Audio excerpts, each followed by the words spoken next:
Crónicas del Escoutismo. Episodio 2. El niño que no encajaba. Antes de convertirse en el fundador del escultismo, Robert Baden-Powell fue simplemente eso, un niño intentando encontrar su lugar en el mundo.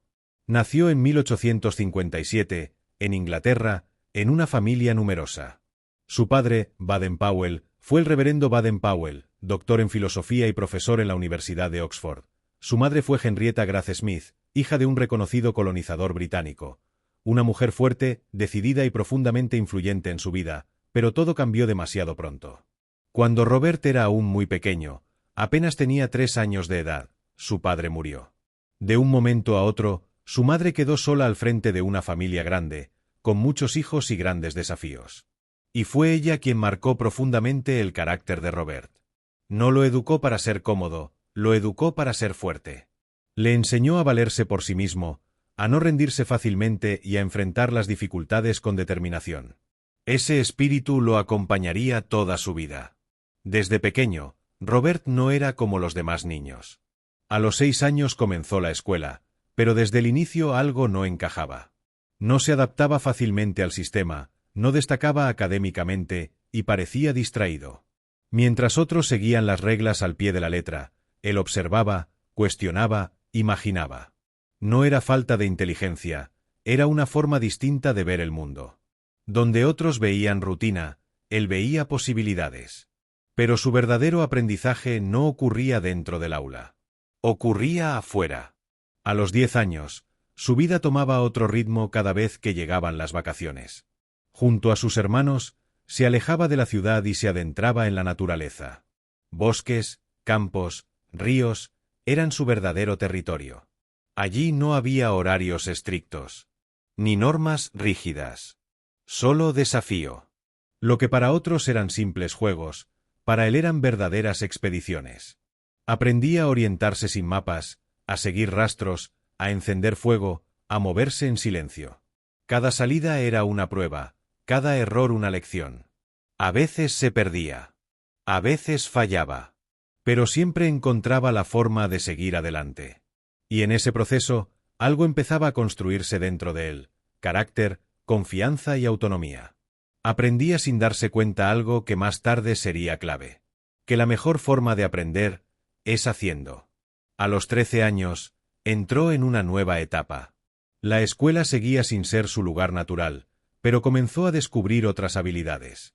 Le atraía la música, los sonidos, el ritmo. También el teatro. Le gustaba actuar, expresarse, ponerse en el lugar de otros. Era creativo. Era observador. Y sobre todo, era diferente. Pero esa diferencia también tenía un costo. No siempre encajaba. No siempre era comprendido. Y eso lo llevaba a buscar su propio camino. Fue en esa etapa donde apareció su lado más rebelde. En más de una ocasión, salía a escondidas del colegio. Escapaba de las aulas y regresaba a lo que realmente lo hacía sentir vivo: la naturaleza. Allí cazaba, exploraba, recorría caminos desconocidos. Mientras otros estudiaban teorías, él vivía experiencias. Y en ese contraste, su forma de pensar se volvía cada vez más única. Comenzó a notar detalles que otros ignoraban: huellas en el suelo, sonidos lejanos, cambios en el entorno. Aprendió a observar antes de actuar, a analizar antes de decidir. Desarrolló algo que no se enseña fácilmente: criterio. A medida que crecía, la presión del mundo aumentaba. Se esperaba que siguiera un camino claro, que encajara en el modelo tradicional. Pero Robert no era ese tipo de persona. No era el mejor estudiante. Pero tenía algo distinto: experiencia real, intuición, capacidad de adaptación. Sabía moverse en entornos inciertos. Sabía pensar por sí mismo. Y eso empezaba a marcar la diferencia. Al llegar a la juventud, tuvo que tomar una decisión. Su futuro no estaba claro. No era el camino académico típico. Pero todo lo que había vivido hasta ese momento comenzaba a cobrar sentido. Ese niño que exploraba bosques, que rompía reglas, que no encajaba, no estaba perdido. Estaba preparándose. Sin saberlo, Estaba construyendo una nueva forma de aprender, una nueva forma de liderar, una nueva forma de entender a las personas. Pero todavía no lo sabía. Porque el mundo estaba a punto de ponerlo a prueba de verdad. La guerra.